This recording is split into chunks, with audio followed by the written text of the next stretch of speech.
கோவையில் 500 ஆட்டோ நூலகங்கள் திறப்பு.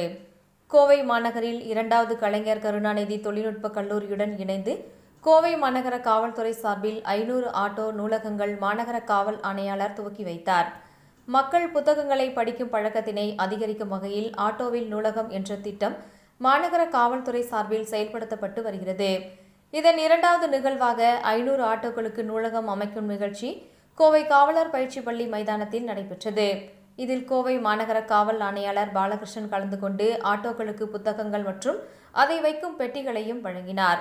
ஆட்டோ ஓட்டுநர்கள் மற்றும் பயணிகள் பயன்பெறும் வகையில் இந்த திட்டம் கோவை கலைஞர் கருணாநிதி தொழில்நுட்ப கல்லூரியின் உதவியுடன் செயல்படுத்தப்படுகிறது. இந்த நிகழ்வில் கல்லூரியின் துணைத் தலைவர் இந்து முருகேசன், முதன்மை நிர்வாக அதிகாரி மோகன்தாஸ் காந்தி, முதல்வர் ரமேஷ், கல்லூரி பேராசிரியர்கள் மற்றும் ஆட்டோ ஓட்டுநர்கள் கலந்து கொண்டனர்.